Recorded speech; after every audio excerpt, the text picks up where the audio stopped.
Tudo que você aprendeu sobre Jung estava completamente errado.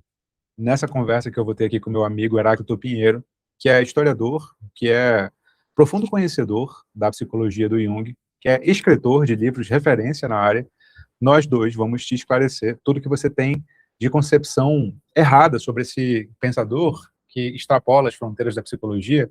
Eu tenho certeza que você já teve curiosidade de pesquisar, pesquisou errado, e agora a luz do conhecimento vai vir até você. Eu sei que é muita pretensão que eu estou dizendo, mas eu estou dizendo de propósito. Nessa conversa aqui a gente vai abarcar grandes eixos do pensamento junguiano, com base nos livros, em alguém que de fato leu o Jung, não só traduzido para o português, mas também no original, e escreveu sobre ele. Heráclito, por favor, meu amigo, se apresente, e é uma honra ter aqui no meu canal. É sempre um prazer falar contigo. Eu agradeço muito pelo convite. É uma boa oportunidade também de ajudar as pessoas a entenderem melhor, né, sobre o Jung, sobre psicologia analítica. É o trabalho da minha vida, na verdade, né? Eu até brinco que se eu pudesse ser o Christian Wolff do Jung, eu estou satisfeito. Vencido na vida, né? Deixa eu me apresentar, né? Eu me chamo Heráclito. Eu sou, primeiras coisas acadêmicas, né? Sou graduado em História, graduado em Psicologia. Apesar de eu nunca me apresento como psicólogo, não me considero psicólogo. E eu sou mestre e doutor em Psicologia e pesquiso sobre psicologia complexa, né? Que é psicologia junguiana. Pesquiso sobre a história da psiquiatria, história da psicanálise, história das psicologias e psicoterapias psicodinâmicas, né? Especialmente a história da psicologia junguiana, epistemologia no geral, mas epistemologia das psicologias, epistemologia das psicoterapias psicodinâmicas e mitologia comparada e anime. O principal é o anime, né? Mas hoje em dia tá meio ofuscado pelas outras coisas que eu venho.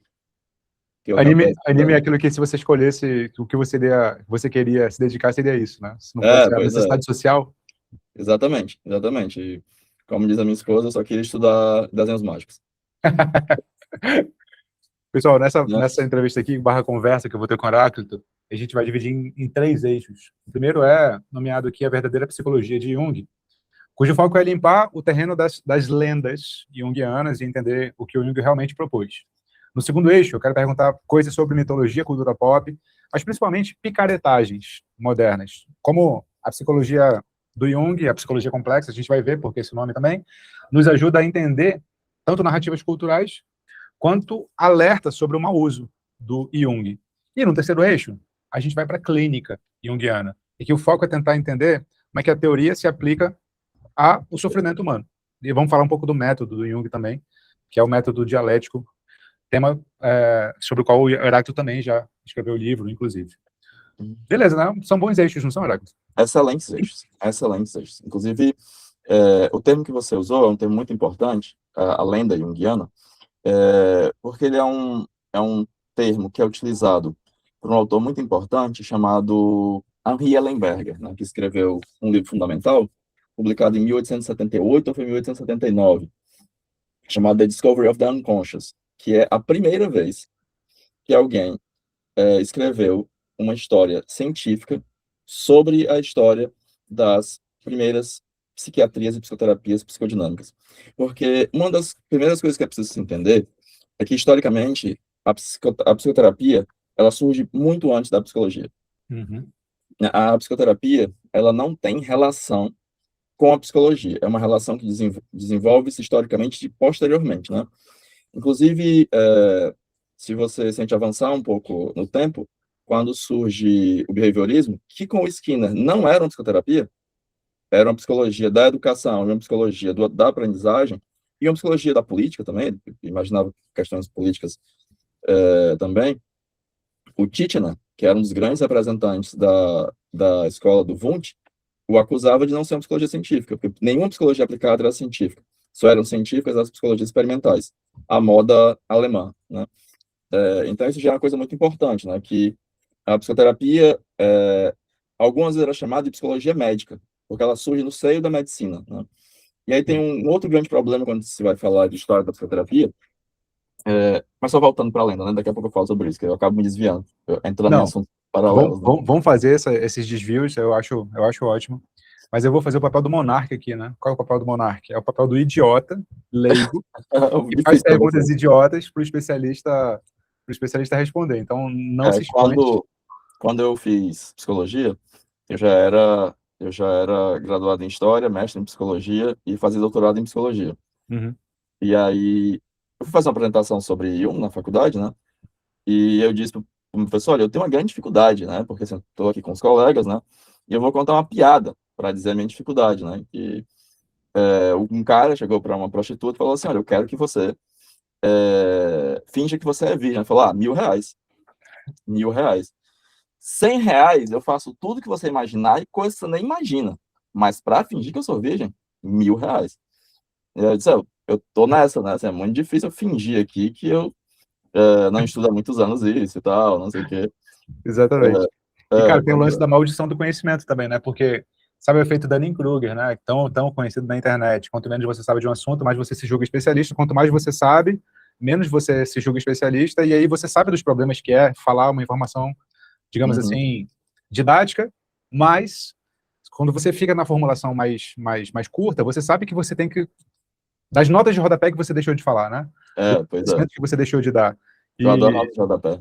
porra, né? Para quem curte estudar mesmo, sabe É, do prazer que é você se perder nas notas de rodapé infinitas do pois é. conhecimento. E eu sempre adoro fazer piada em nota de rodapé. Porra, é a melhor Os, coisa. os É a melhor meus coisa. livros são cheios de piada, assim. Eu Mas eu teve, acho que a nota de rodapé é mais para quem tá mais avançado do que para quem tá sim. começando. Porque para quem tá começando que é um caminho, né, cara? Não tem como e é justo também. Não, é justo, é justo, é justo. Mas eu vou te cortando pra gente ir pra esse caminho e você Claro, vai claro. fazendo o Mas que é da então, sua natureza. eu mesmo me cortando, né, voltando para a lenda, né? Então, Vai. o Ellenberger, ele é o primeiro a escrever uma historiografia científica, né? Uhum. Ele era um psiquiatra franco-suíço que estudava uma psicanálise existencial, né? Que era algo que misturava existencialismo com psicanálise. E ele fazia supervisão com um cara que conheceu o Freud. E aí ele sempre chegava para esse... Você vai me perdoar que eu esqueci agora exatamente o nome dele. Tá. E ele dizia, eu li tal coisa. O cara falou, não foi assim não. Eu estava lá, foi assim, assim, assim. Esse cara que tá dizendo tá mentindo. E isso aconteceu tantas vezes que ele disse, não, tem um problema aqui. E aí ele passou 12 anos pesquisando, e ele escreveu um livro assim, colossal, inclusive com inúmeras descobertas, assim, coisas que, documentos que ninguém tinha analisado.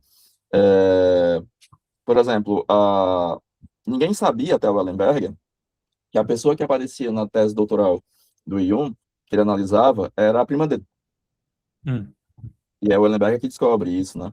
Na época o Jung ainda era vivo, Freud era falecido, ele chegou inclusive a encontrar-se com o Jung algumas vezes. Ele era canadense, mas era franco-suíço, né? Ele morava no Canadá, mas ia bastante a... Inclusive ele é muito inteligente, né? Porque ele gostava muito do Jung, mas detestava os jungianos. O que é um É, sinal de inteligência. toda E, vez que alguém vai ler um filósofo, percebe que o ismo que dele foi feito é uma deturpação completa, né? pois é. E a partir daí, um autor que é muito importante, o The Discovery of the Unconscious, ele dá o pontapé inicial daquilo que se tornou posteriormente a New Jung Scholarship e a New Freud Scholarship, né, que Uhum. são movimentos historiográficos, né, que passam a estudar a psicanálise e a psicologia complexa a partir de regras historiográficas científicas e feito por historiadores profissionais, né? E isso faz uma diferença muito grande, porque, em geral, a história desses movimentos era contada de dentro desses movimentos, e isso não se constituía ainda exatamente como uma historiografia científica, era mais a memória desses movimentos. E havia, obviamente, uma tentativa de impor certa memória à memória coletiva, né? Por exemplo, voltando à história da psicoterapia, existe uma coisa que o Shamdasani chamou de lenda freudiana, e aí ele diz que a lenda junguiana é um ramo que brota da lenda freudiana. E uma das questões importantes da lenda freudiana é a ideia de que o Freud inventou a psicoterapia. Então você Uhum. vai ouvir isso com muita frequência, e isso é falso, né? Isso é completamente falso. O termo psicoterapia, por sinal, já existia antes do Freud. O próprio Shamdasani, ele tem um texto chamado Psychotherapy, The Invention of a Word, em português, psicoterapia, a invenção de uma palavra, em que ele vai entender como é que ela surge, né?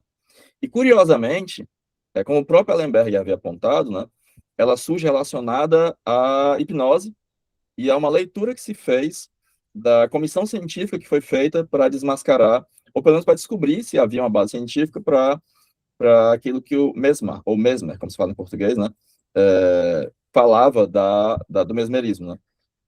Porque, inclusive, foi esse grupo de cientistas que criou o duplo cego. Né? O teste duplo cego foi criado para testar o mesmerismo, né? Uhum. E eles chegam à conclusão, e o Lavoisier estava lá, o Benjamin Franklin estava nesse grupo, né?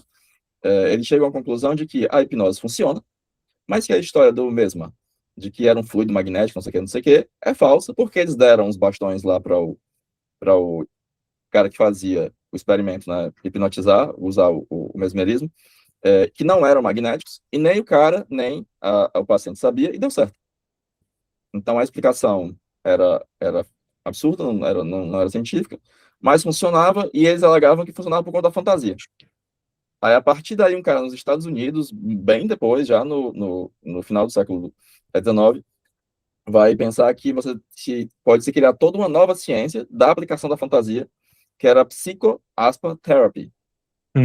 E havia um reaparecimento da hipnose, depois do desaparecimento com a Revolução Francesa, do mesmerismo, na França, em Nancy, que foi uma escola muito famosa, que o Freud estudou nessa escola chamada Escola de Nancy, capitaneada por dois médicos, né? Que era o Liébaud e o Bernard. Inclusive, o mesmo era médico também, né? Desde o começo é uma coisa médica, né? A psicoterapia. E aí, com a tradução desse artigo do Hacktuck para o francês, o Liébaud passa a chamar o que ele faz de psicoterapia. E aí, rapidamente se difunde, e muito antes do Freud aparecer em cena, o que se entendia como psicoterapia era a hipnose, não qualquer hipnose, era um método de hipnose de Nancy, cujo Freud aplicava. No artigo de 1878, que é o primeiro estudo sobre histeria, ele propõe uma teoria do trauma, ele aplica, junto com o colega mais velho dele, a psicoterapia de Nancy, que era um tipo de hipnose, né? A psicanálise vai aparecer a partir de uma série de modificações que ele vai fazer, simplificando bastante, né? Em cima disso. Então... Esse é o primeiro mito freudiano, né? Lenda freudiana. Exatamente. Freud não cria a psicoterapia. Mas não. Dentro dessa, acho que é importante a gente colocar aqui que o Jung teria sido o discípulo mais brilhante de Freud, que foi um dissidente de Freud. Pois é, isso é uma coisa bastante absurda, né? A primeira questão, e eu acho que você vai concordar bastante comigo, e o Jung concorda com isso, tem um texto que ele diz assim, olha, eu não sou dissidente da psicanálise, porque não existe dissidência em ciência. Dissidência só existe em grupos religiosos. A ciência está lidando com a verdade que está o tempo inteiro mudando, então não tem sentido me chamar de dissidente.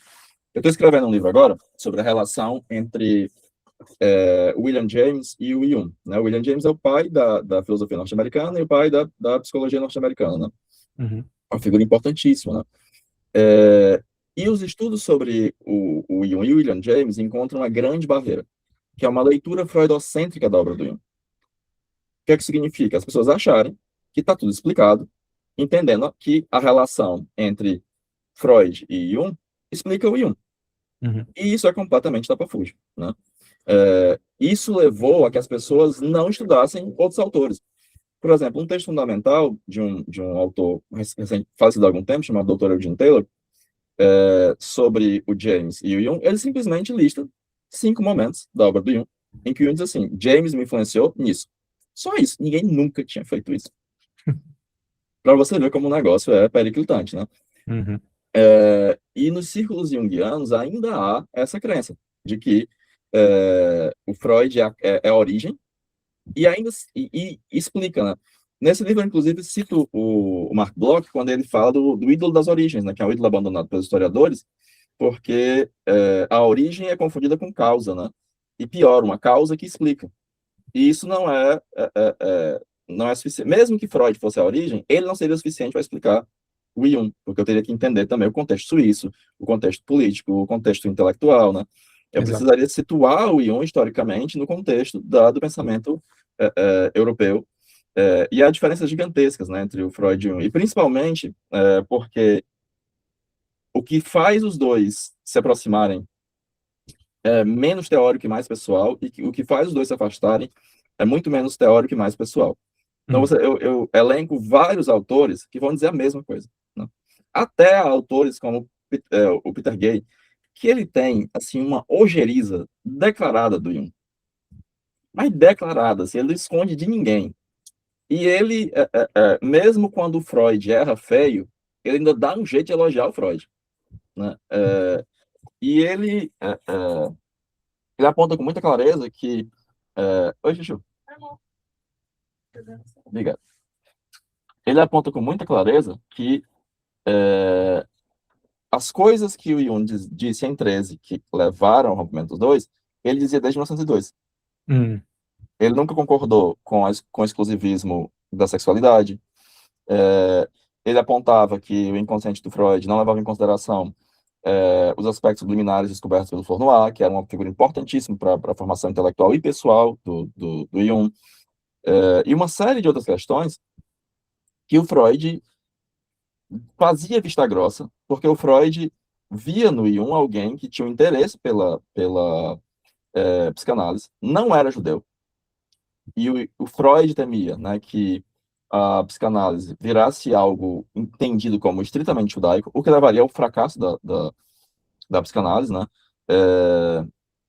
Quando meu bisavô vem para o Brasil, ainda existiam guetos, né, judaicos por toda a Europa, né, que eram bairros cercados, em que os judeus eram obrigados a morar. Nesses bairros não poderiam morar em nenhum outro local das cidades europeias, né? O teu bisavô vem de qual região da Europa?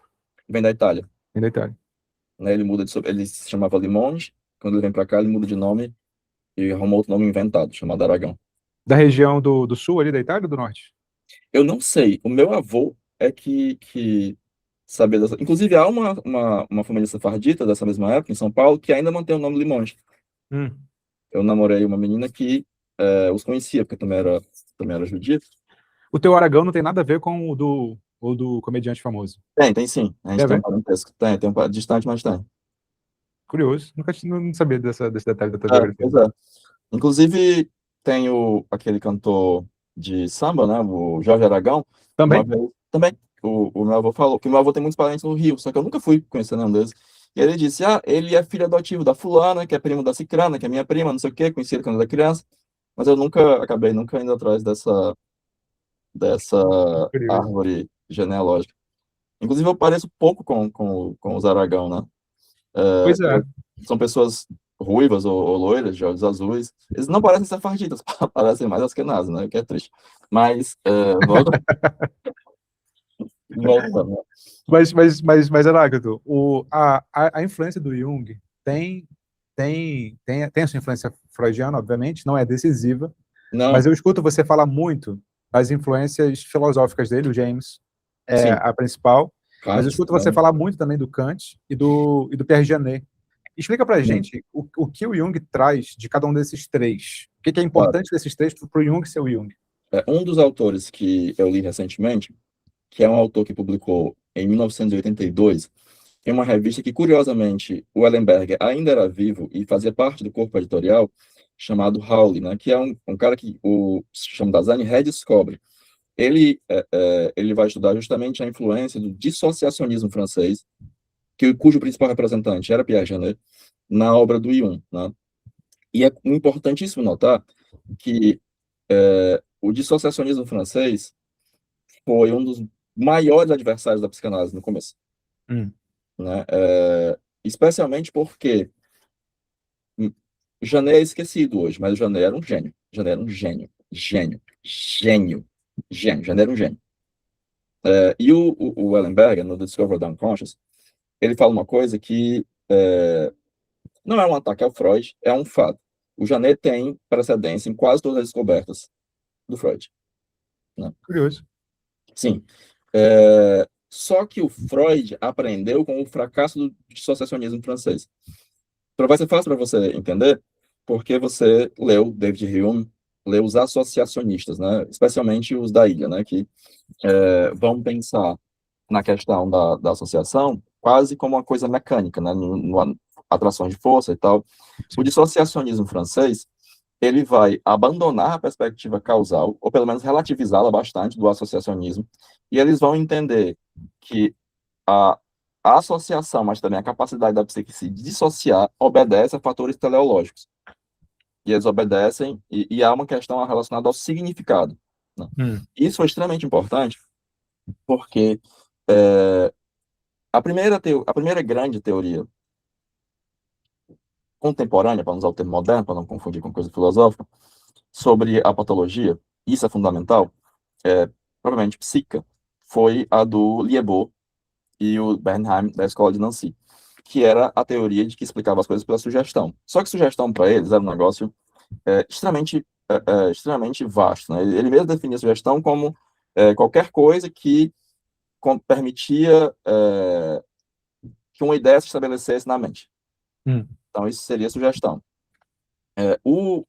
Existia um grande problema, que era o fracasso das tentativas materialistas de explicar a histeria, a psicose e a neurose. A escola que era rival de Nancy, que era a escola do Salpêtrière, em Paris, que é do famoso Charcot, tentava explicar da maneira que até hoje as pessoas tentam explicar. Toda psicopatologia corresponderia a um dano anatômico no cérebro. E é o que eles faziam. Eles esperavam o doente mental, como era chamado da época, falecer, para fazer uma dissecção e fazer uma análise anatômica e uma análise histológica. Ou eles pegavam ratinhos ou outros animais e danificavam o cérebro deles, coisa extremamente cruel, na minha opinião, para ver o que é que poderia se assimilar. Só que eles tiveram tanto sucesso que eles conseguiram, de fato, identificar todas as doenças que levavam ao asilamento nos hospitais psiquiátricos, que eram causadas, de fato, por questões da morfologia cerebral estando danificada. Sim. Só que a psicose, especialmente a histeria, a esquizofrenia, não tinha. Não tinha. E aí havia necessidade de se pensar uma etiologia, ou pelo menos uma teoria, que fosse psicológica. Aí a primeira foi a da sugestão, que era muito fraca. E aí você vai ter uma teoria do trauma, com o Charcot, mas que ainda era uma teoria física, e com o Janet, ele propõe uma teoria do trauma, só que depois ele vai propor outros critérios explicativos. O Janet, ele vai pensar uma coisa que ele vai chamar de ideias fixas inconscientes. Essas ideias fixas inconscientes, na histeria, a conscientização das ideias fixas inconscientes levava à cura da histeria. Aliás, é isso, da cura da histeria. Só que quando você estava lidando com outras psicopatologias, você conscientizava essas ideias fixas e você continuava, entendia que elas existiam, tornava-se consciente delas, entendia que elas eram estapafúrdias, que elas eram absurdas, mas você continuava sob a influência delas.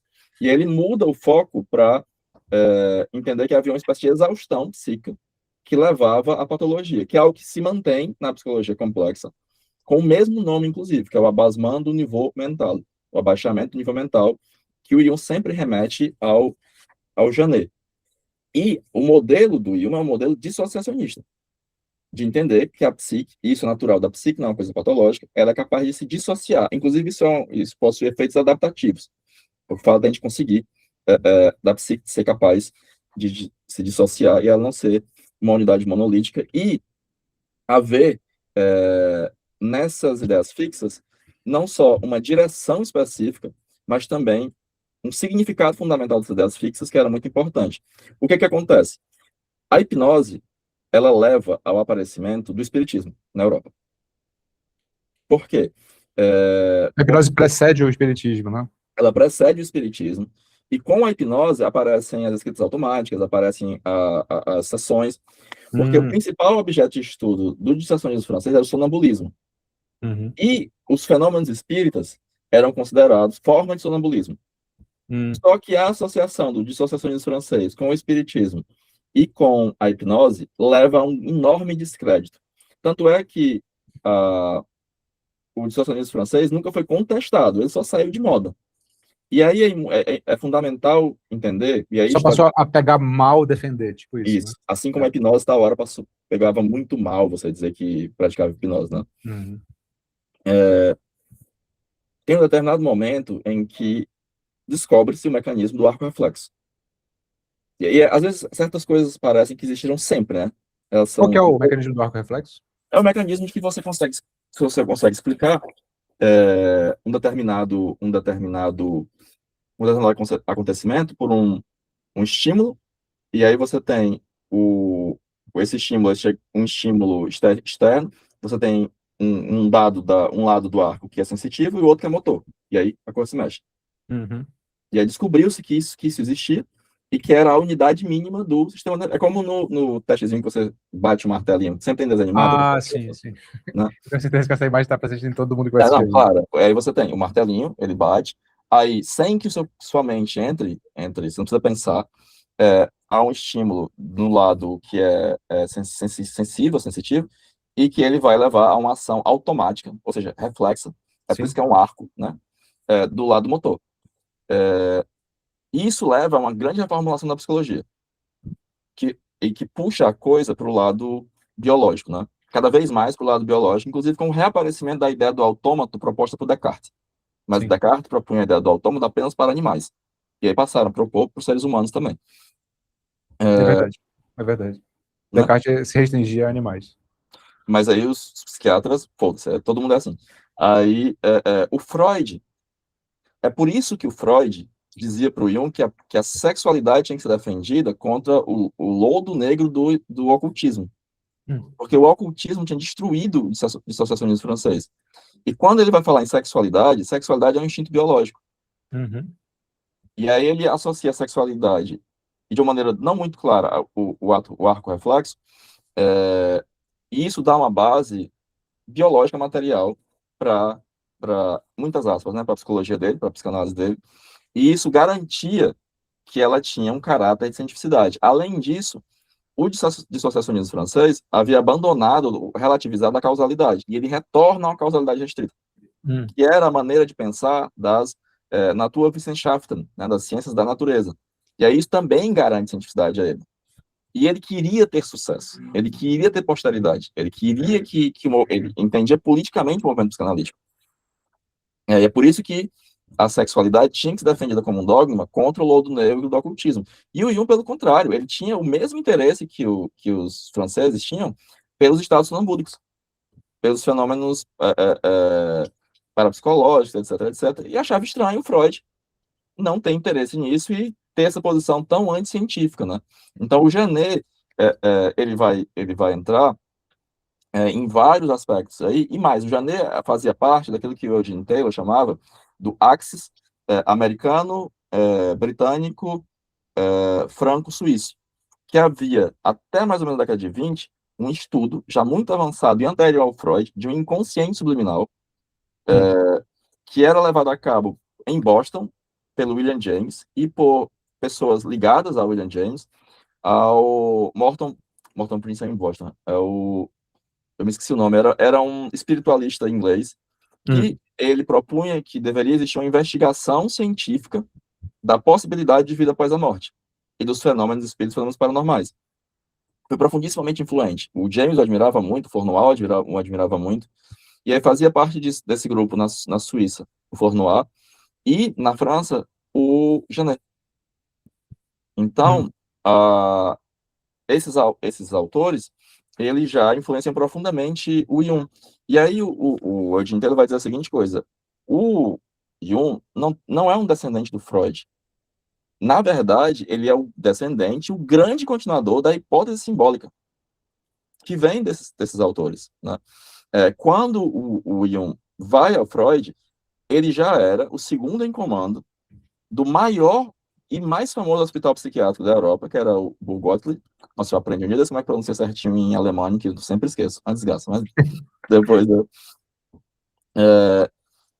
ele era assistente, ele era o braço direito do mais importante psiquiatra do mundo à época, que era o Bloiler, que era a pessoa que havia alterado a maneira como se pensava a esquizofrenia. Inclusive, ele cria o termo esquizofrenia.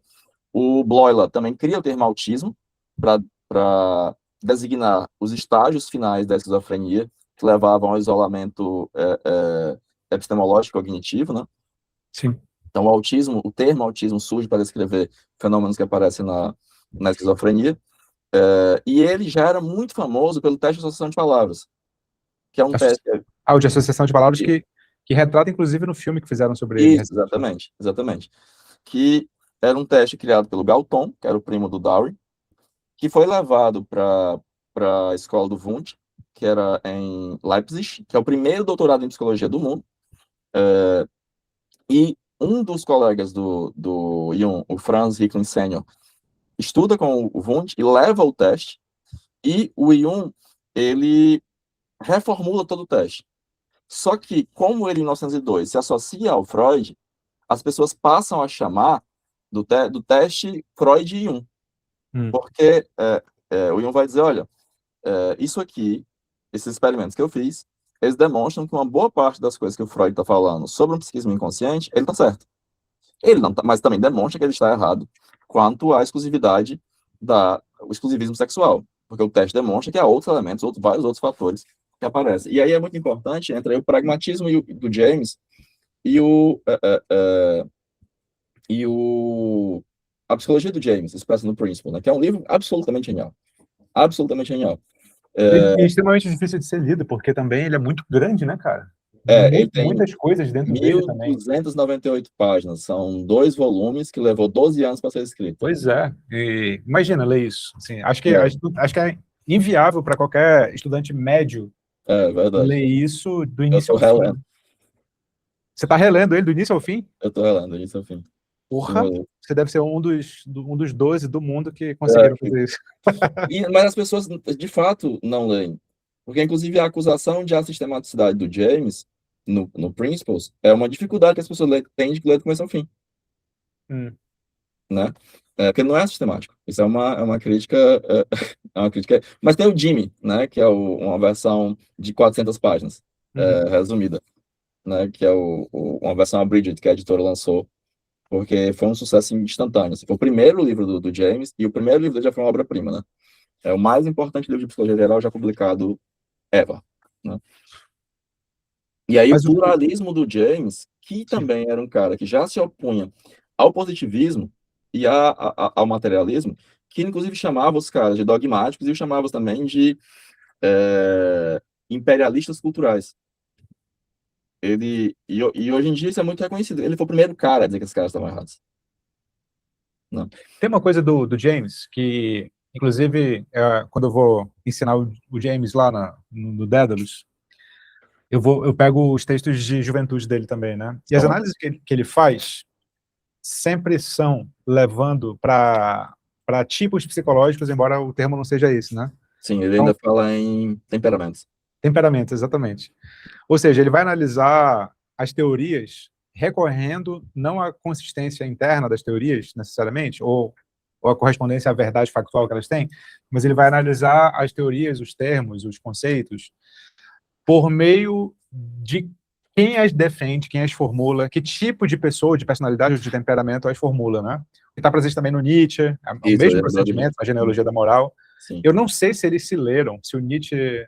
não sei, não faço ideia. O James leu Nietzsche. O James leu Nietzsche. Eu não sei se o James declara que ele... Bom, não tem por que declarar também, porque para pensar esse procedimento de identificar tipos para investigar a sociedade ou as coisas também está presente no Weber, né? Também é meio que o espírito do tempo. Era um procedimento científico das ciências sociais, né?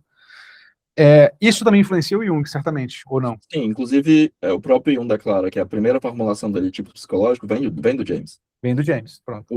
O Eugene Taylor, ele diz que o James ele pega o Jung falando que o James influenciou, diz assim, o James influenciou nisso. Eu detecto várias outras influências, que eu exponho no meu livro, mas que o Jung fala, né? Que explicitamente são a noção de ciência dele vem do James, e isso é fundamental, né? A primeira noção, a noção mais primitiva, né, mais antiga dele de tipos, a inspiração para os tipos vem do James. A direção com relação à natureza da energia psíquica também vem do James. A noção de que a psique humana ela se expande como um todo holístico para além simplesmente da personalidade individual também vem do James. E tem mais uma coisa que agora me foge. A concepção do que é empírico vem do James também? Vem do James também. Pronto, a concepção de empiria vem do James. É isso. Vem do James e de 2 autores e de dois autores escoceses. Que, inclusive, eu li há um tempo atrás para escrever um artigo, que eu acabei ainda nem publicando, que são dois autores que falam sobre senso comum. E o Jung utilizava muito essa noção desses escoceses de senso comum para discutir a empiria também. Acho que é o Thomas Hyde, não é? Sim, um deles é o Thomas Hyde. Só que tem um outro que o Hyde, que é mais antigo que o Hyde, eu acho.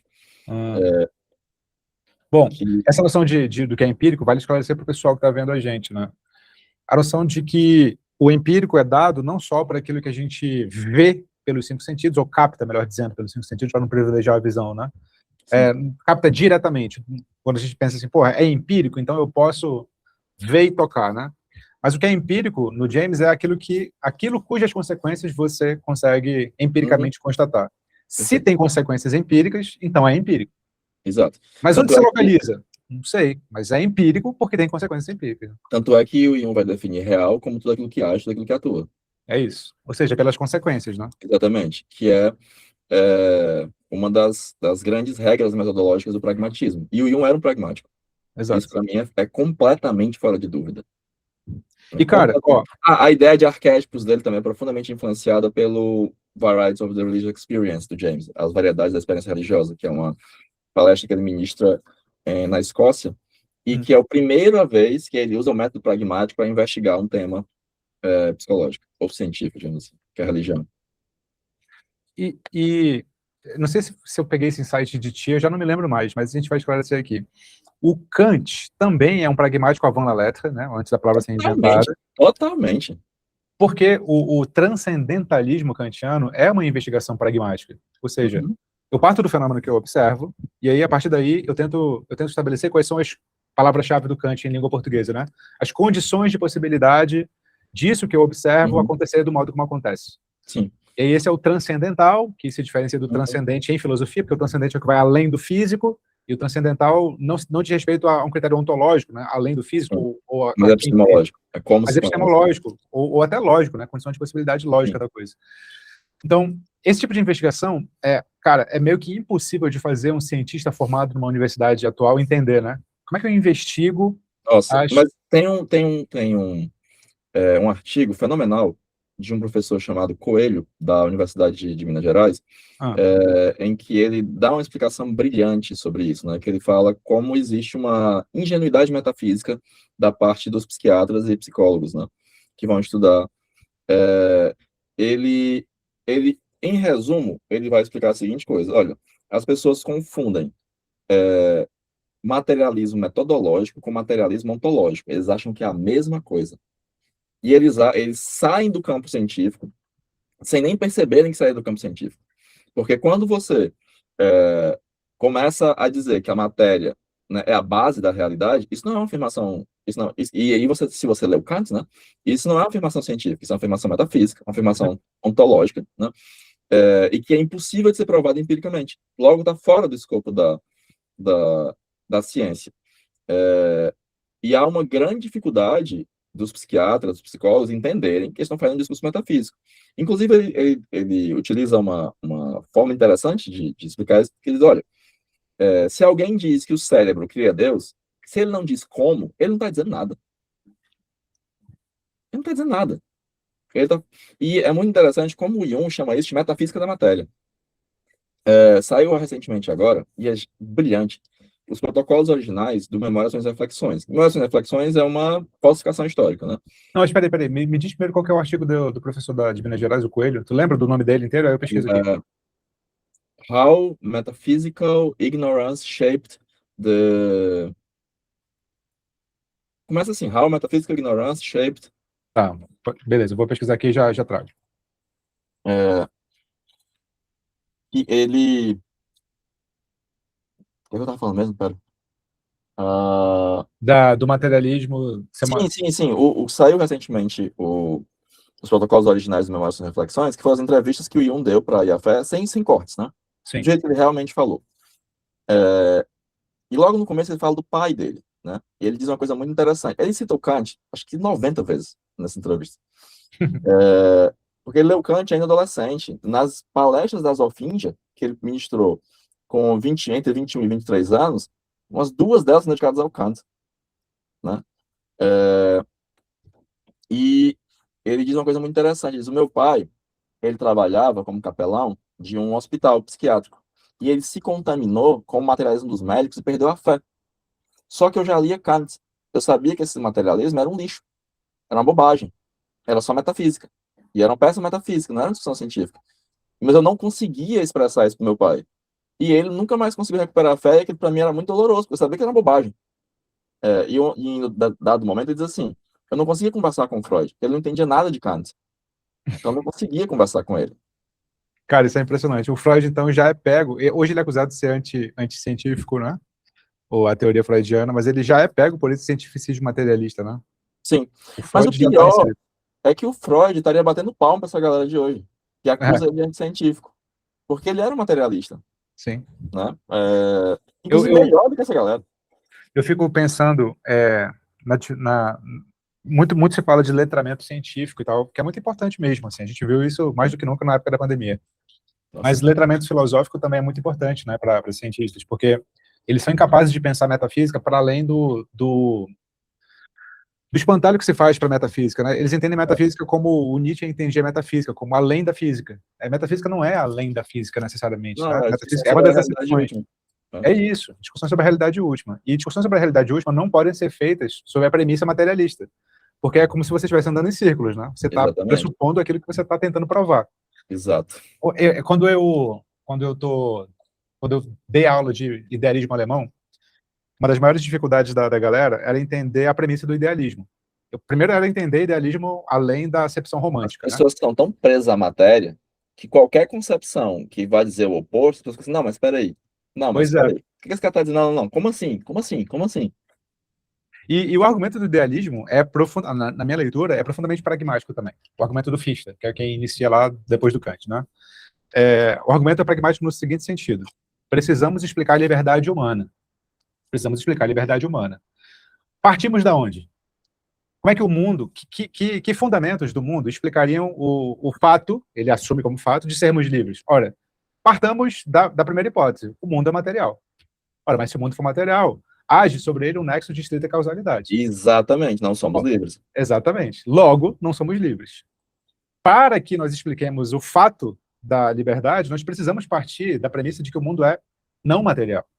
Esse não Exato. material, ele utiliza o jargão dele lá, que para mim caga tudo. Ele poderia utilizar um jargão bem mais compreensível. Sim. Parece muito outra coisa. Mas é isso. A premissa, o raciocínio filosófico é esse. Eu sou idealista porque eu preciso explicar a liberdade, ou seja, o argumento é Exato. pragmático. Né? Exato. O James tem uma questão pessoal dele que é fundamental, porque o James, durante um curto período de tempo, ele esposa a hipótese materialista. Curtíssimo, né? E Uhum. aí o James teve problemas psicológicos a vida toda, né? Que foram muito graves até ele casar e tornar-se professor de Harvard, né? Ele tinha o que se chamava na época de neurastenia. Neurastenia era um termo criado por um médico chamado Baird, que ele definia de uma maneira muito esquisita. A neurastenia era o equivalente neurológico da anemia. Inclusive, as mesmas coisas que causavam anemia poderiam causar neurastenia, a neurastenia poderia causar anemia, e a anemia poderia causar neurastenia. Porque, assim como a anemia era uma fraqueza do sangue, a neurastenia era uma fraqueza da força do negócio que ele chamava da força dos neurônios, da força neuronal, né?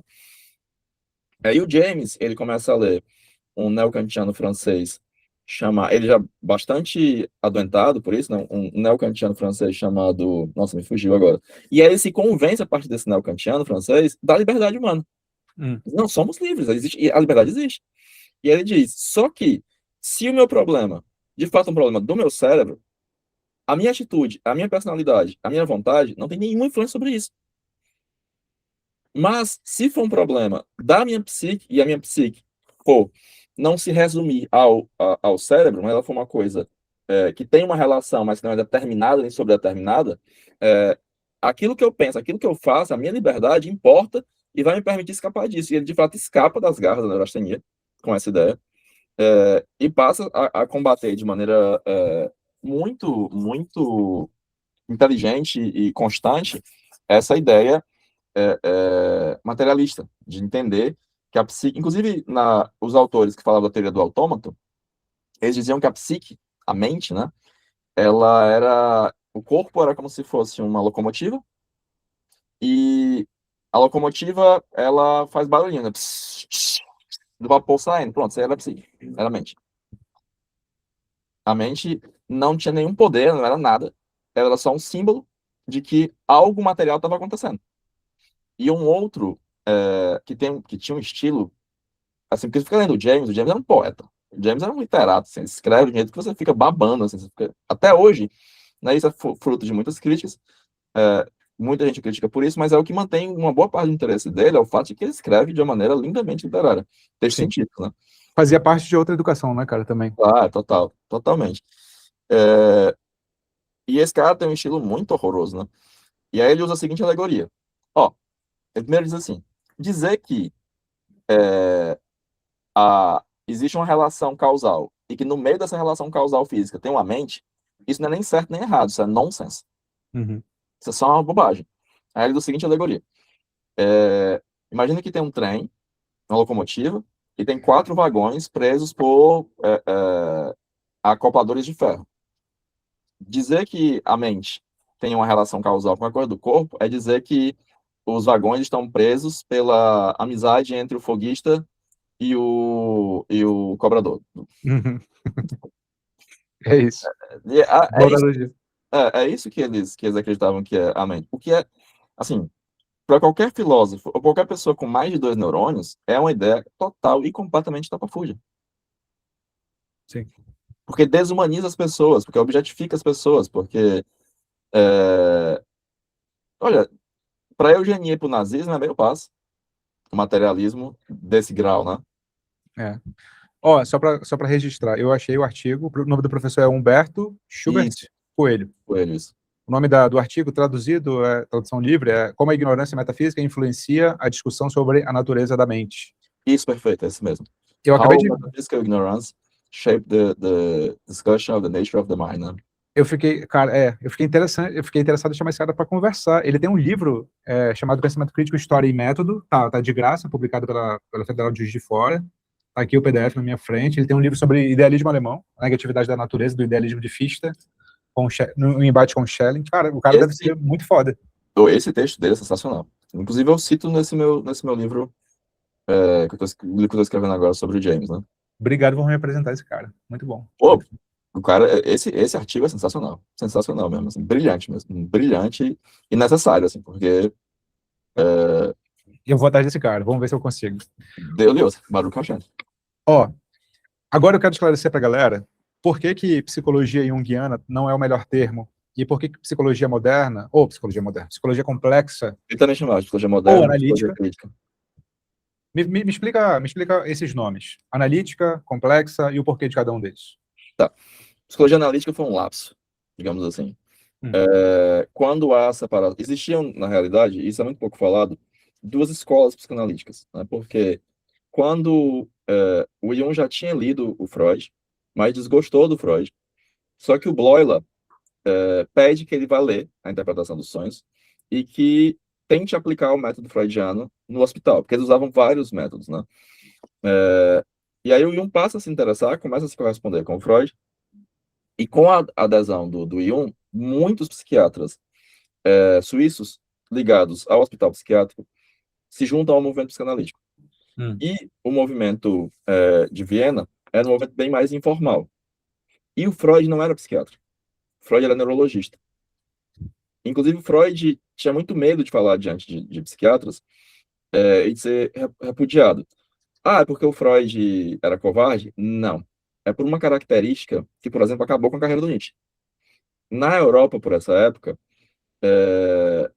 a ideia do Kant de que você deveria frequentemente passear por outras áreas e conhecer sobre muita coisa, e principalmente conhecer sobre moral, tinha caído por terra. E cada vez mais você estava preso no castelo da sua Especialidade. especialidade. E o Nietzsche ficou famoso como filólogo. Na hora que eu começo a escrever filosofia, eu disse, ninguém leva mais cara a sério, não. Se ele é filólogo, ele tem que ser sua filologia e já era. Sim. Né? E aí, quando as pessoas queriam treinamento, mais frequentemente iam para a Suíça do que para Viena. Porque lá tinha um hospital psiquiátrico e tinha psicanalistas que lidavam com patologias mais graves. Só que com o rompimento em 13, praticamente todas as pessoas da Suíça abandonam o movimento psicanalítico. E aí o Jung passa a chamar o movimento lá de psicologia analítica, que era uma outra forma de falar de psicanálise. Só que com pouquíssimo tempo, ele caiu em si que aquilo ia causar muita confusão, e ele e a Toni pensam no nome psicologia complexa, principalmente porque a psicologia complexa, ela não é uma psicologia clínica, ela é uma psicologia geral. E ela tem uma parte que é uma psicologia clínica, que é a psicologia analítica.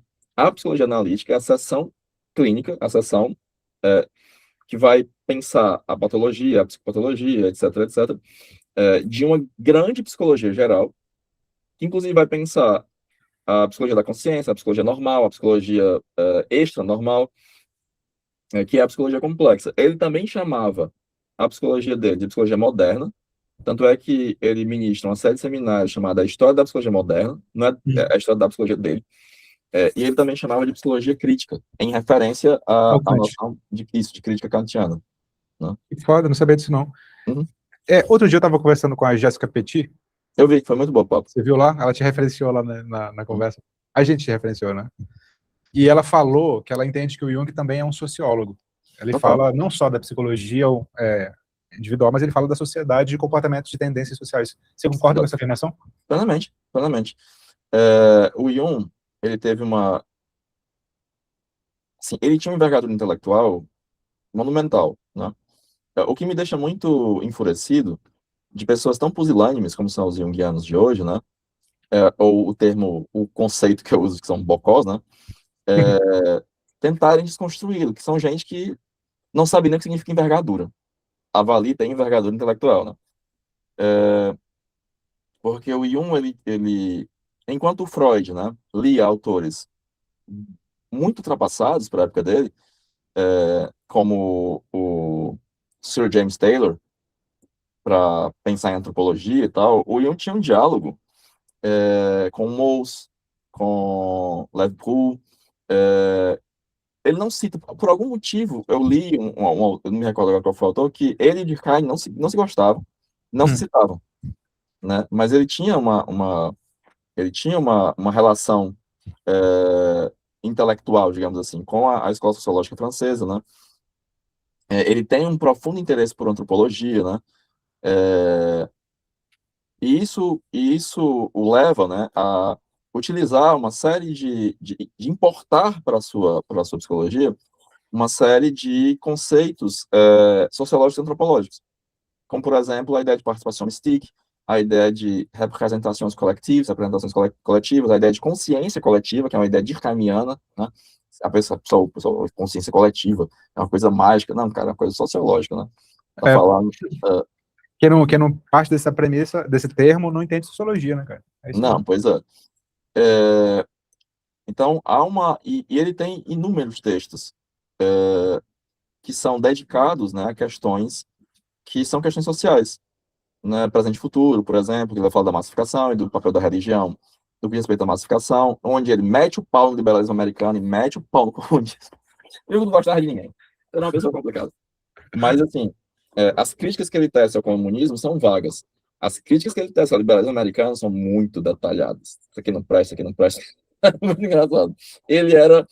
É difícil dizer, inclusive, qual é a posição política dele. Tem um autor que tentou fazer isso, chamado Jay Cherry. Inclusive, o título do livro dele dá conta do grande paradoxo que era o Jung, que chamava Jung, Carl Gustav Jung, avant-garde conservativo, né? É um conservador avant-garde, né? Foda. Porque é muito difícil situá-lo, né? Ele tem texto sobre a Índia, texto sobre a China, texto sobre o nazismo, texto sobre as mulheres na Europa. Ele tem texto sobre educação, ele tem texto sobre um monte de coisa que ele parte de premissas históricas, de premissas sociológicas, de premissas antropológicas, né? Ele viaja à África e faz inúmeras descrições do que ele encontrou na África.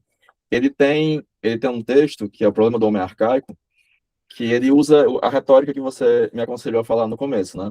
Pois é, né? O negro na África é assim, assim, assim, assim, assim. Dizem os europeus, né? Mas quando eu estive lá, eu vi eles fazerem isso. Que não tem nada a ver, né? Isso aqui, isso aqui. O que mostra que o europeu não saca nada do o homem é africano e tal.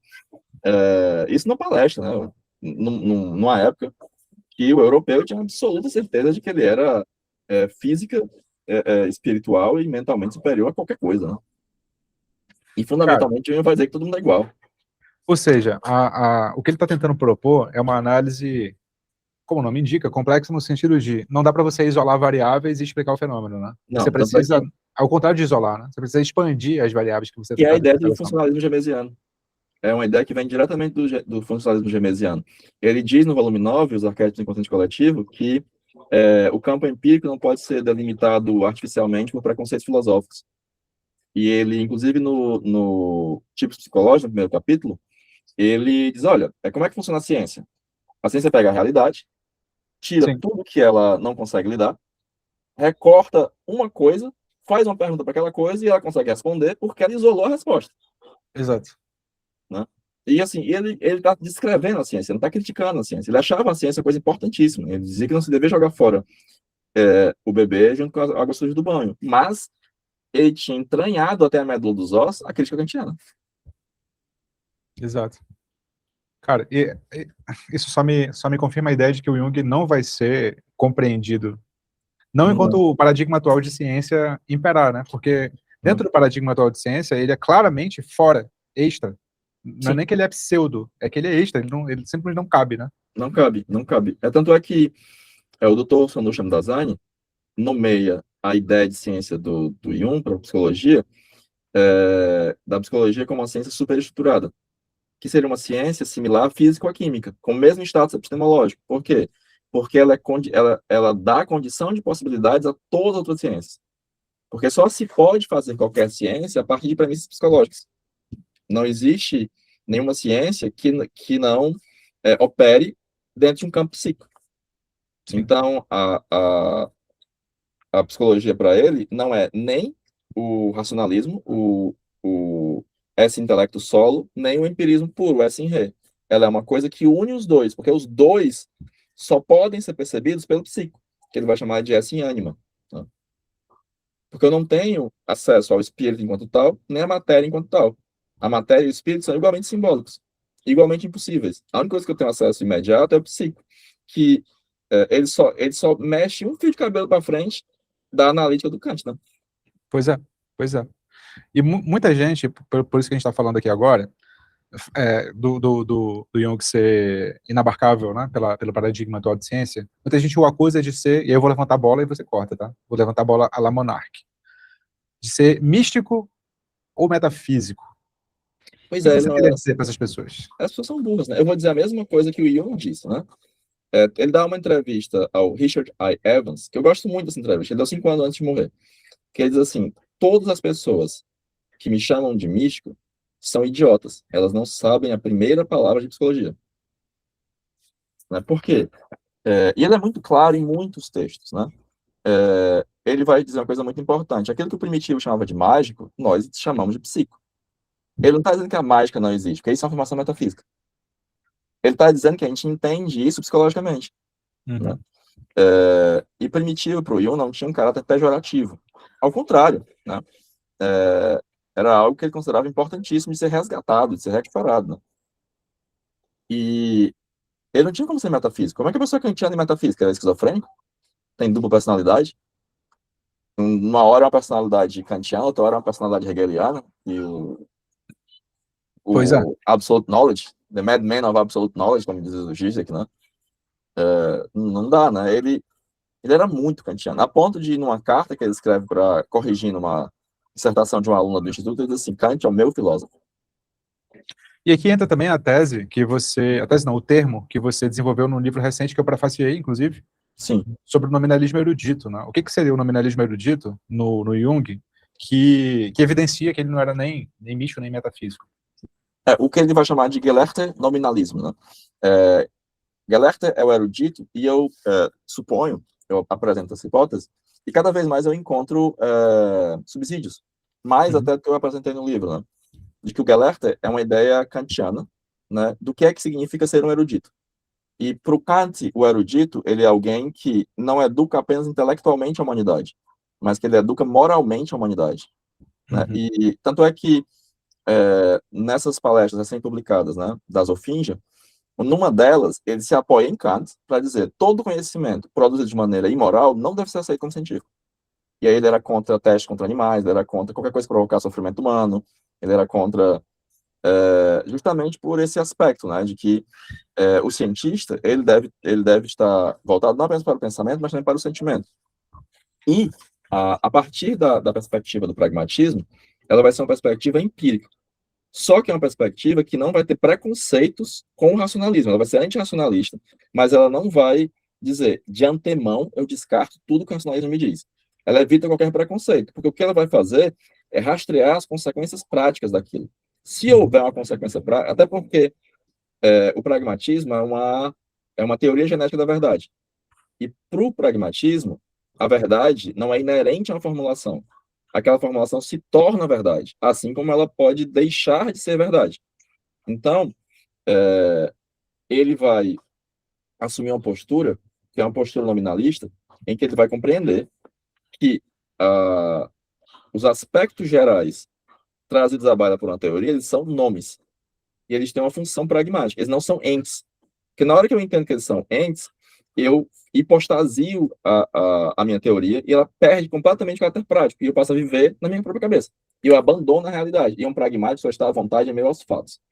Palavra, e ele, o tempo inteiro, ele vai utilizar uma expressão que não substituir a realidade por palavras. Mas há um tipo de participação mística, que é o concretismo, em que a palavra vai adquirir, não há uma abstração completa, e a palavra que abstrai da realidade, ela ainda traz um aspecto da sensação primitivo, que vai tornar aquilo concreto, que vai gerar uma hipótese daquilo. Ele vai dizer, não. Um conceito, ele é um nome que vai designar características similares que eu encontro na realidade. Tanto é que, ao analisar isso, eu percebo que ele é um nominalista moderado, porque ele ainda vai acreditar na existência real de relações entre as coisas, de qualidades realmente existentes das coisas, ele vai acreditar na existência de classes naturais. E ele diz isso textualmente no volume 8, que ele acredita na existência de classes naturais. Logo, o que o cientista faz é descrever as classes naturais, e os conceitos sumarizam os fatos que são importantes para que eu tenha uma expectativa do que é que eu vou encontrar e como é que eu devo agir, e o que eu devo esperar ao deparar com determinados objetos.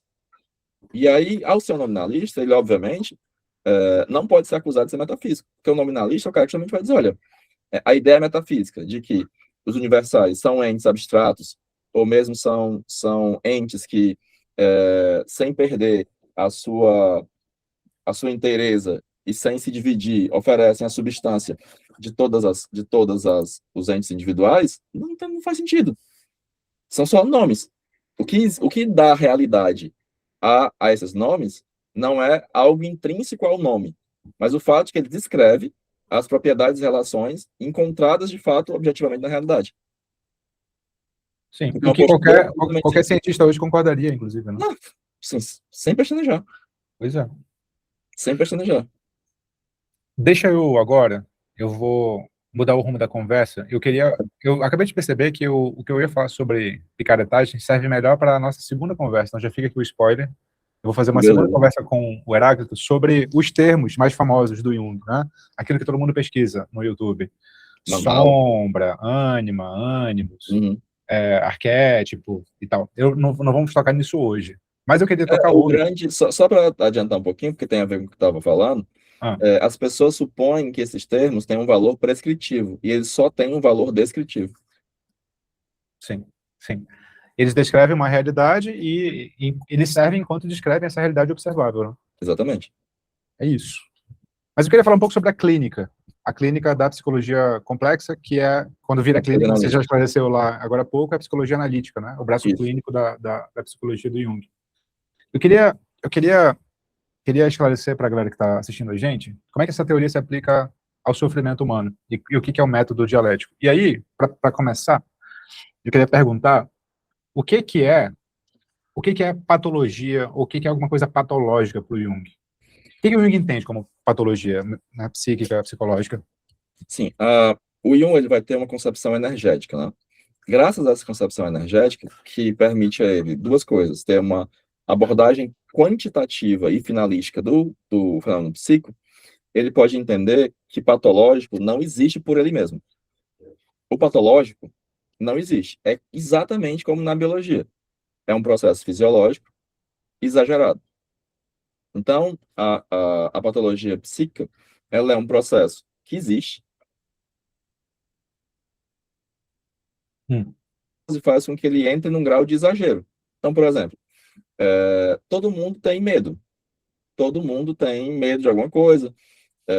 Alguém que tem uma fobia, esse medo que é normal e que, inclusive, é um medo que existe evolutivamente como algo que tem uma serventia evolutiva, ele se torna muito exagerado e ele impede o restante da vida da pessoa.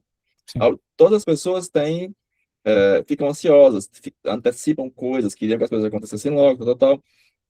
Isso é normal, perfeitamente normal. A patologia exagera isso e a pessoa fica paralisada de ansiedade. Ela fica o tempo inteiro, ela perde o presente, ela fica o tempo inteiro antecipando o futuro e temendo, de alguma maneira, esse futuro, né? Então, o patológico é o fisiológico exagerado. É um processo normal que se tornou exagerado por algum motivo. Exato. E precisa ser investigado. Nesse sentido aqui, o processo clínico de uma abordagem mais complexa, ele se assemelha à psicoterapia do Freud, no sentido de que, quando você descobre a origem daquilo, isso já é um processo de cura daquilo? Não. Não? Porque descobrir a origem pode ser um processo curativo, nos casos de histeria, por exemplo, mas, no geral, isso é metade da história. Porque o Jung, ele não abandona o aspecto da causalidade, porque é impossível abandonar, pura e simplesmente, a causalidade, mas ele vai entender que todo processo psíquico ele tem uma direção, ele tem uma atenção imanentemente dirigida a um objetivo futuro, e o devir, o futuro, é mais importante do que o passado. E aí ele precisa compreender, fundamentalmente, a compreensão da causa, do nexo causal, ela sozinha não é suficiente. Depois que você consegue descobrir o nexo causal, aí você vai aplicar um outro critério heurístico, que é o critério da finalidade. Você precisa entender o sentido e o significado daquilo. Até porque, para o Jung, você não se cura da neurose. É a neurose que lhe cura. A neurose é uma tentativa, uma falada de cura. E a neurose traz sua própria terapêutica. Então, não é como na medicina, em que eu me esforço por extinguir o sintoma.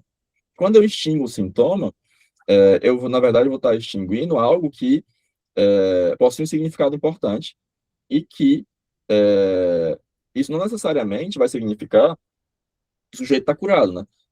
Em algumas vezes, a reação do sintoma pode significar cura, mas nem sempre. Só em casos muito simples. Para tornar mais claro para o pessoal que está assistindo, digamos que, vamos aplicar isso a mais concretude. Digamos que alguém tem compulsão alimentar, e aí chega para ser analisado.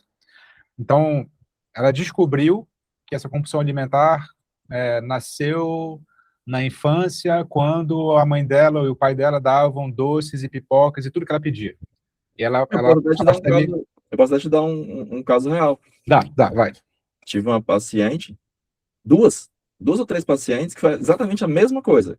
É importante para a gente ver que há um aspecto coletivo, né, geral do psiquismo. Elas adquiriram um sintoma na verdade, do oposto, né, ao invés de compulsão alimentar, de não comer, né, de compulsão alimentar, de se furtar de comer, né, porque a mãe disse que estavam gordas. E aí elas enfrentavam uma certa anorexia ali e tal? Anorexia e bulimia, de vomitar e tal. E isso é um aspecto causal. Só que milhares de mães viram para milhares de meninas e dizem, mas tu tá gorda, hein? Sim. E isso não necessariamente vai causar nessas pessoas uma bulimia, ou uma anorexia, ou uma compulsão alimentar de comer muito, né? Tal. Mas há ali um contexto psíquico que isso acontece, e o sintoma, ele é uma tentativa de cura, ele tem um sentido e um significado, só que ele falha. E ele, em vez de colocar a pessoa num nível acima, ele joga a pessoa para um nível abaixo, né? Então, tentar entender o que esse sintoma quer curar faz parte do processo de cura, Exato. digamos E assim. assim, O que pode ser, por exemplo, sem citar o nome das pessoas, né? O que pode ser, por exemplo, por hipótese, a finalidade e o sentido de uma compulsão alimentar? no caso de uma das pacientes, havia uma relação de fato com a mãe, mas que não estava restrita à questão alimentar, mas a questão de que a mãe não a amava. Hum. E ela tinha um grande esforço para tentar não perder o amor da mãe que ela nunca teve. E isso fazia a ela procurar criar uma imagem idealizada dela mesma, ao mesmo tempo que não conseguia lidar com aspectos negativos, que ela associava a visão da mãe com do corpo dela, e sempre que ela tinha uma grande dificuldade emocional, o introvertido em geral tem uma indigestão de afetos, ela lidava com isso vomitando. Então ela purgava de si esses afetos negativos por meio da bulimia. Só que no momento que ela consegue digerir esses afetos, ela não precisa mais vomitá-los. E como é que seria? Estou tentando, nas minúcias aqui, entender o processo de funcionamento da clínica à la Jung. Como é que seria, então, uma vez que descobriu a causa, descobriu a finalidade, ainda assim, a pessoa não está curada, eu imagino, né? No sentido assim, ela precisa fazer algumas coisas. O que ela precisa Sim, fazer a partir muitas daí? coisas. Aí é meio que individual, né? Porque as coisas não se resolvem na clínica. Assim, nem a clínica médica é assim, né? Claro. O médico diz assim, olha, não coma isso, não coma aquilo, e toma esse remédio 2 vezes por dia. Se você não fizer o que o médico falou, você vai permanecer doente e pode até continuar culpando o médico, né? Mas, geralmente, o médico, quando não consegue fazer com que o paciente obedeça alguma prescrição, ele manda para algum psicoterapeuta, não é? Pois é. Então, a depender do temperamento do paciente, essas coisas vão variar, né? Porque há muitas psicologias, não há só uma psicologia, né? Sim. E nem são só duas, né? Do introvertido e extrovertido.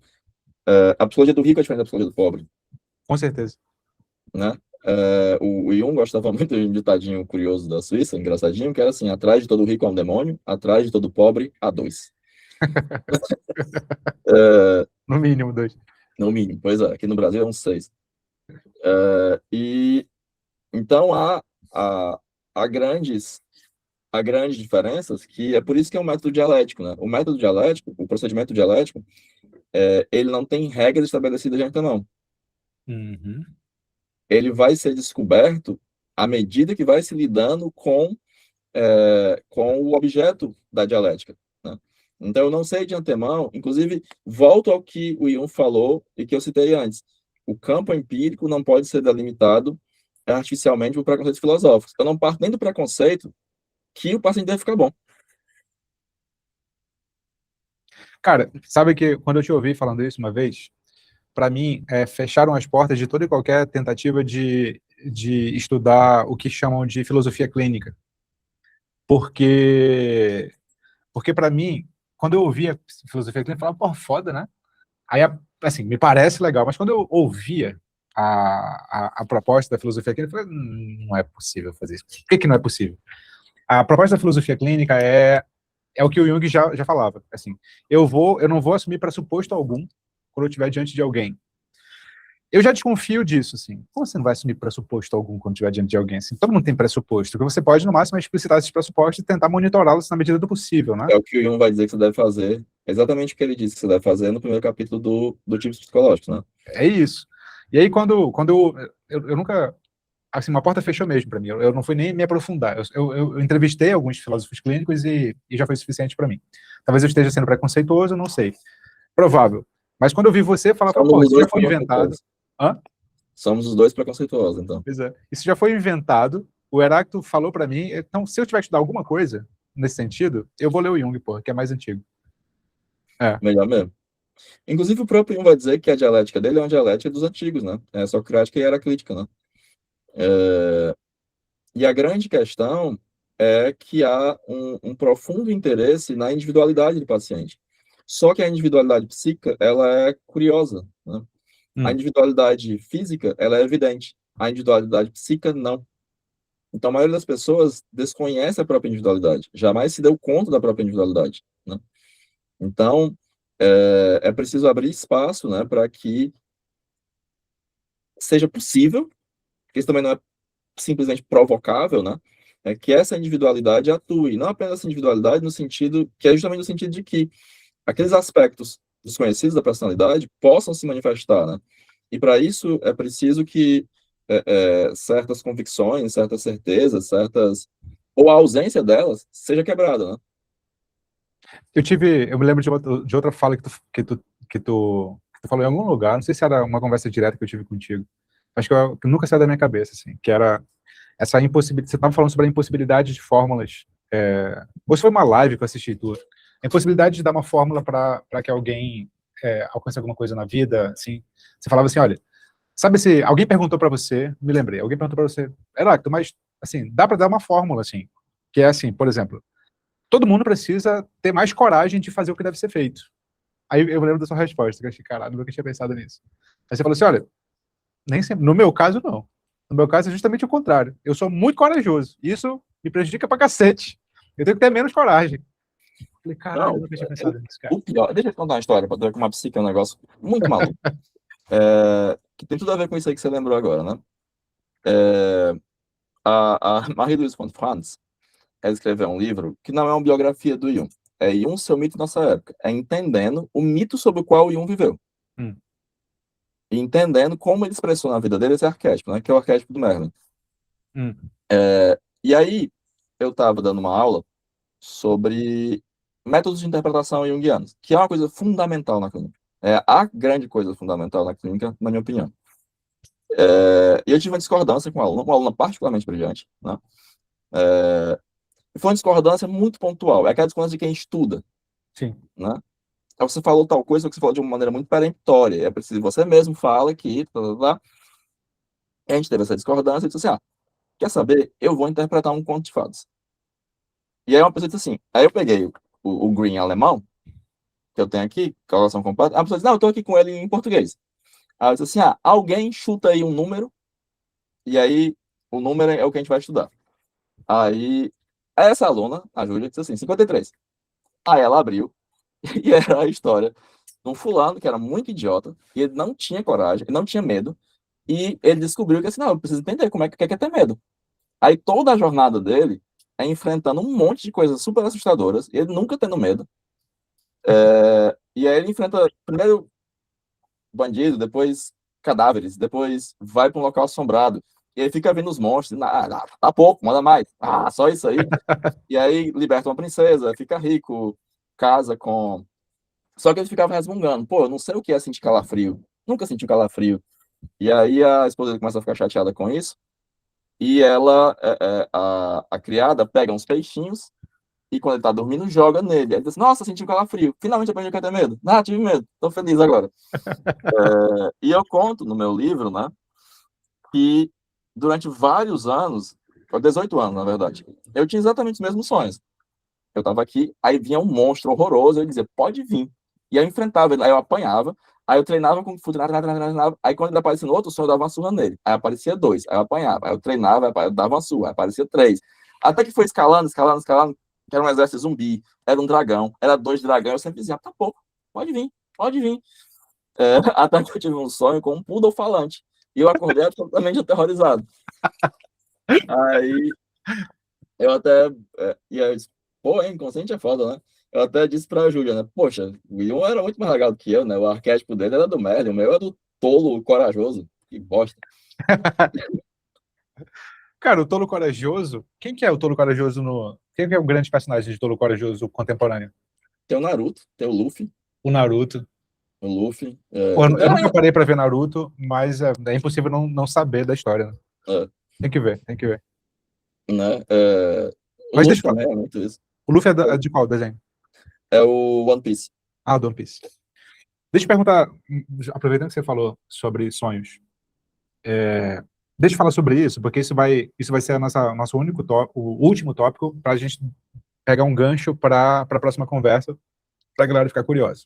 Que é o papel dos sonhos como via de acesso ao inconsciente. Eu não quero falar exatamente sobre a hipótese do inconsciente agora, que é central no Jung, Sim. mas a gente vai falar sobre isso na próxima conversa, mas você pode esclarecer alguma coisa que você quiser. Então, o papel dos sonhos como via de acesso ao inconsciente e a rejeição de que o sonho é uma fachada e o uso de método de amplificação para a interpretação dos sonhos. Como é que isso funciona na clínica? Você deu um exemplo seu, mas, por favor, fale mais. Sim, eu, quando dava aulas, eu me prendia muito, de maneira muito metódica, aos exemplos do Jung e da Von Franz. Aí, vez por outra, eu falava dos meus exemplos na clínica, né? E é um dos meus alunos, eu esqueci o nome dele agora, o nosso sobrenome é Sozinski, né? Que é um sobrenome polonês, ele disse assim, ele eu acho muito bonito o sotaque de Porto Alegre, porque eu tenho amigos muito queridos em Porto Alegre, né? Quando eu escuto, eu gosto.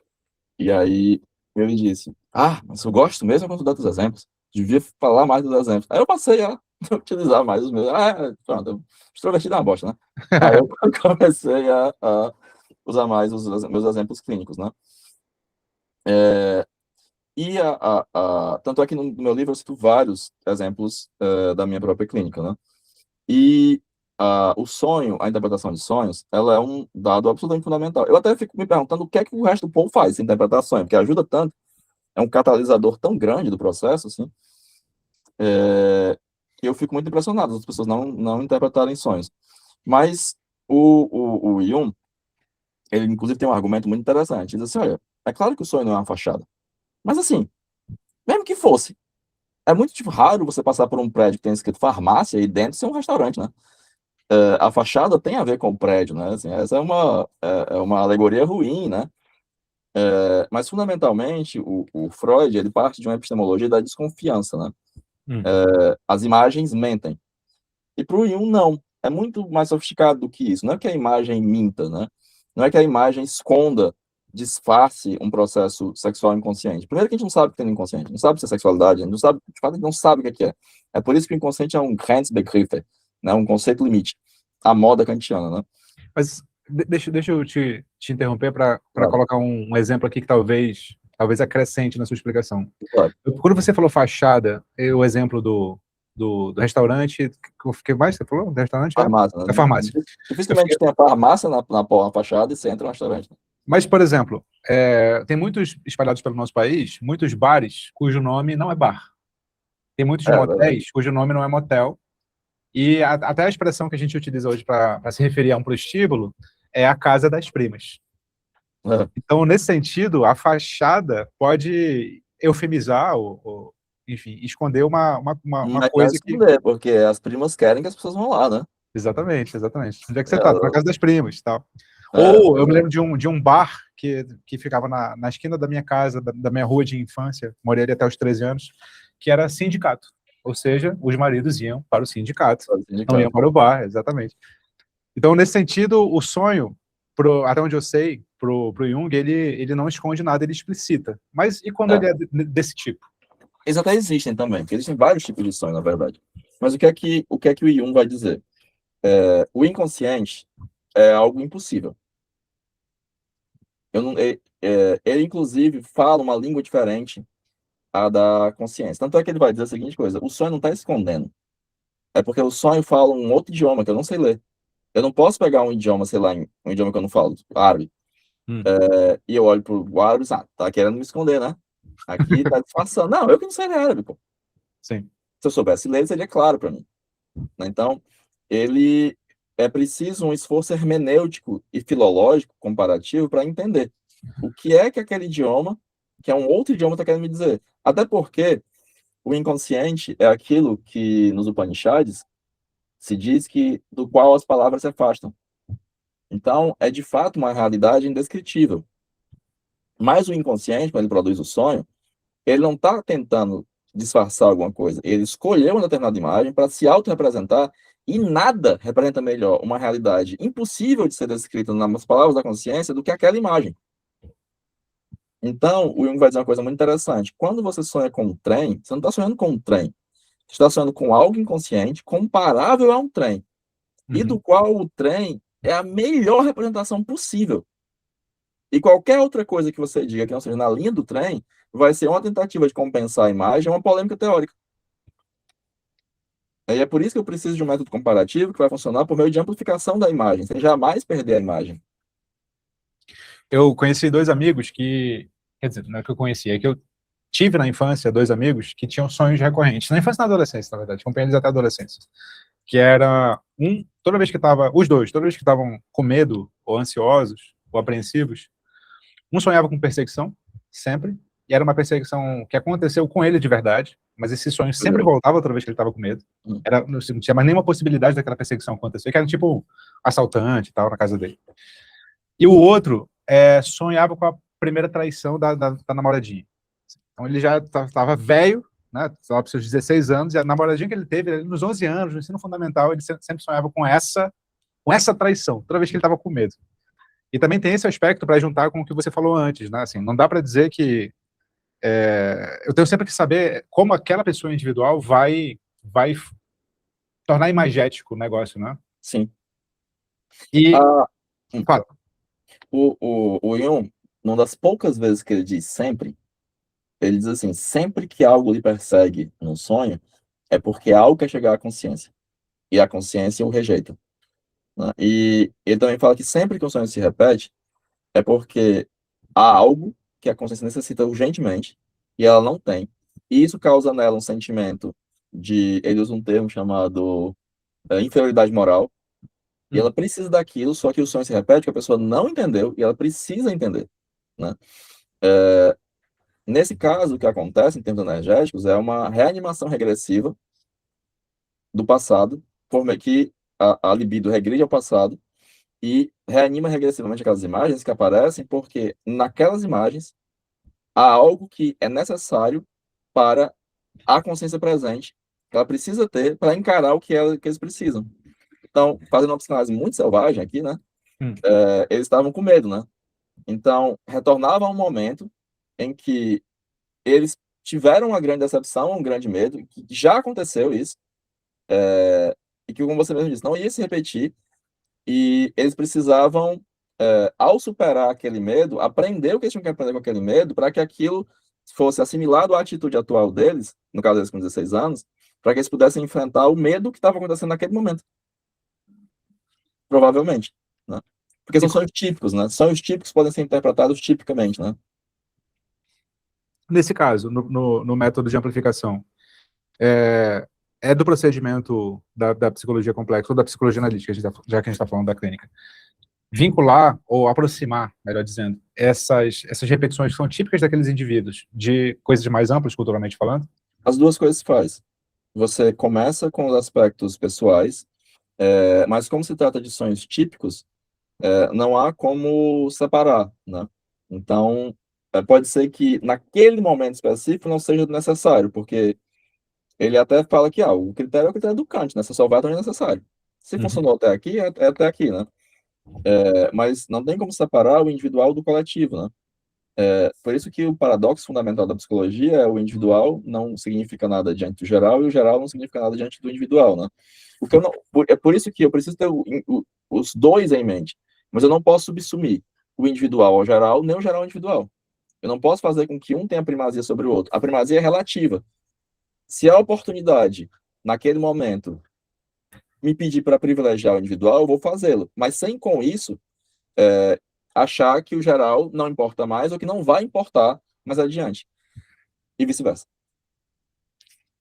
Maravilha. Estou por satisfeito por hoje. Por hoje.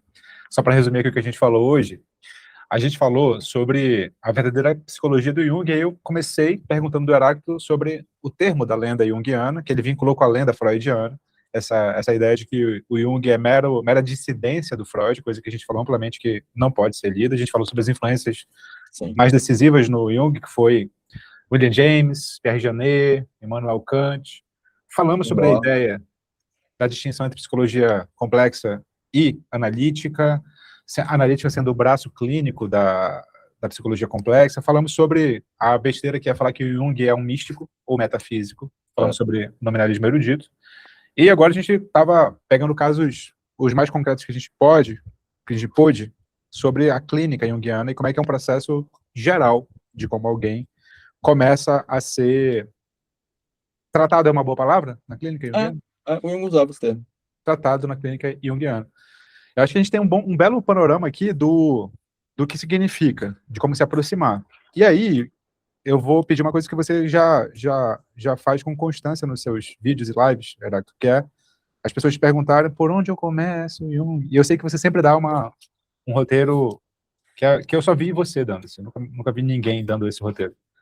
Que é exatamente pelos próprios livros do Jung, né? Mas é numa ordem específica. Sim. E aí, em seguida, fala dos seus livros, e a gente vai colocar todos eles aqui na descrição do vídeo, no primeiro comentário fixado, por favor. Eu sempre recomendo que você comece pela prática da psicoterapia, porque na prática da psicoterapia ele vai esclarecer a questão dos paradoxos, das antinomias e das grandes polaridades da psique, que são explicadas em outros textos, mas são textos muito densos, como, por exemplo, energia psíquica, como, por exemplo, tipos psicológicos, como, por exemplo, símbolos da transformação. Mas, na prática da psicoterapia, isso aparece de uma maneira mais suave e bastante acessível, né? E aparecem elementos fundamentais que ajudam a guiar o restante da leitura da obra do Jung. A oposição que ele faz, a sugestão, aparece ali a noção dele de ciência, a noção dele de cura, a noção dele de patologia. É um livro curto, mas é um livro que ele tem uma capacidade de síntese, uma densidade insuspeita, ao mesmo tempo em que ele é palatável. Ele tem muitos níveis, né? Grandes autores têm muitos níveis, são como cebolas, né? E ali dá para você extrair muita coisa. E eu aconselho, em seguida, me dá muita impressão que esses livros, de alguma maneira, mesmo pela raiz racional psíquica, eles formam um par, né? Que é Presente e Futuro, que é um livro ainda mais curto, ainda mais breve, né? Mas que apresenta ainda um outro panorama dessas antinomias, e apresenta muito fortemente a noção do Jung de ciência. E noções fundamentais, como o individual e coletivo, né? Depois disso, eu aconselho a ler alguns verbetes do Tipos Psicológicos. No final do Tipos, o Jung, ele oferece uma série de definições. E aí, algumas que eu aconselho que você lê, por exemplo, é individual, é coletivo, atitude, eu, imagem, símbolo, redutivo, construtivo, e uma possibilidade interessante de ler depois desses é um texto de 1916, que é encontrado, ele não faz grandes correções, ele escreve só um prefácio, e é publicado, que é a função transcendente. Porque na função transcendente, ele vai explicar, de maneira muito interessante, a noção dele de finalidade. E isso vai ser encontrado no Energia Psíquica, só que o Energia Psíquica é um livro muito curto, mas ele é de uma densidade muito grande, né? Então, ele requer... Na verdade, no mundo ideal, a primeira coisa que você lê do Jung era ser Energia Psíquica. No mundo ideal, né? Se você já tem uma grande bagagem filosófica, uma grande bagagem epistemológica, uma grande bagagem psicológica, uma grande energia psíquica, é o mundo ideal. Mas, no mundo real, não é exequível isso acontecer, né? Eu levei uns 10 anos para entender a primeira página da energia psíquica. Caralho. Não é brincadeira, não. É uma desgraça. Hoje em dia eu explico muito fácil, assim, explico com uma facilidade enorme, mas é dureza, viu? E é só a primeira parte que é uma desgraça. A outra parte é tão prática que chega a ser sim, de uma simplicidade franciscana. Para você entender. E aí, depois disso, algumas obras têm uma capacidade de síntese imensa, né? Como, por exemplo, Psicologia do Inconsciente, o Eu Inconsciente, que eles lhe dão, mesmo que você não perceba, um panorama geral de quase tudo da obra, que é muito interessante de se ter nesse começo, né? Então, é um bom início, né? Para ter uma visão geral e para entender certas coisas fundamentais, né? O que é individual, o que é coletivo. Porque as pessoas já estão lendo, sabe? Já está no 20º livro que está lendo, mas não entendeu ainda o que está chamando de individual, o que está chamando de coletivo, o que é o inconsciente pessoal, o que é o inconsciente coletivo, o que é um monte de coisa, né? O que é uma atitude, o que é um tipo, o que é fantasia, o que é símbolo. Não tem nenhum junguiano, eu aposto R$ 1.000 com vocês. Você perguntar assim, me explica aqui o que é símbolo e qual é a relação dele com a energia psíquica. E os teus livros? O que você indica para a galera? Eu tenho um livro de introdução. Por qual? Pelo livro de introdução, né? Psicologia Junguiana, uma introdução. Eu tenho um livro de método, que eu considero particularmente muito bom, que é o Método de Jung. que tem só 3 capítulos, inclusive termina com o método tipológico, que é uma coisa que as pessoas não entendem, que também é um método, né? Sim, sim. E o terceiro nessa sequência seria o Pensamento Vivo de Jung, que é um debate epistemológico, um ensaio epistemológico sobre os fundamentos epistêmicos da obra do Jung, que facilita sobremaneira a escapar, né, dessa palhaçada que se tornou o mundo junguiano. Lancei agora, o Vitor me deu a honra de prefaciar, escrever um dos prefácios do meu livro, Nominalismo Erudito de Jung, mas esse é um livro mais avançado, né? Já é interessante você ter uma certa maturidade de leitura, um certo percurso, né, para abordar essa temática. O próximo eu acho até que não, qualquer pessoa poderia ler, porque tem um caráter tão historiográfico, é o livro mais de historiador que eu estou achando tão legal, ser historiador, Qual que é? que é o que eu estou escrevendo agora sobre o pragmatismo. Ah, tá. Eu estou A até... relação entre Jung e William James? Que o título do livro vai ser Um Método Indispensável, o pragmatismo na obra de Jung, porque no tipo psicológico, ele critica o James, mas diz assim, mas o pragmatismo é um método indispensável. Pode, pode, pode. Você só está inaugurando linhas de pesquisa aí, né? Daqui a pouco vai ter uma grade que vai desenvolver essas. Já tem algumas Já tem, pessoas né? pesquisando a partir dessas veredas que eu abri. Já tem um Foda, mestrado, pelo menos. foda, muito foda, muito foda. Heráclito, muito obrigado por Eu ter que aceito o agradeço, é sempre convite. um prazer. Conversar com gente inteligente é tão bom. Porra, cara, eu que eu diga, eu que eu diga. Heráclito, vamos marcar essa segunda conversa. Claro, com o Vai maior ser prazer. sobre como se tornar quem você realmente é, porque eu peguei esse tema altamente clicável. Estava pesquisando Don't hate the player, hate the game. os vídeos que a galera busca sobre o Jung, e esse, como se tornar quem você realmente é muito, muito, muito recorrente, tanto em português quanto em inglês. E a Se gente as vai pessoas falar sobre... soubessem como é que faz, não procurariam. Exatamente, né? Como se fosse um processo ausente de dor, né? É o contrário. Oh, A gente vai falar sobre a estrutura da psique, a gente vai falar sobre dinâmica da alma e os tipos psicológicos, e a gente vai falar sobre individuação, a famosa individuação. Nessa conversa, você vai sair daqui outra pessoa. Vamos prometer coisa que a gente não pode transformadas. entregar. Transformado. Mande um pix de R$100 e... Não, R$100 é pouco, R$100 desvaloriza nosso É país. verdade, é para começar, né? Tem que ser 1.000. Mil, boa. Heráclito, muito obrigado. Eu que agradeço. Valeu, Vitor. Boa noite aí, ou bom dia, boa tarde para quem Pra estiver galera que tá assistindo. vendo, né? E meus alunos são obrigados a assistir o Vitor, senão não é opcional, todo mundo tem que assistir o Final Filosofia. Então, eu que agradeço pela existência do canal, me ajuda pra ensinar as pessoas. Valeu mesmo, obrigado. Tamo junto.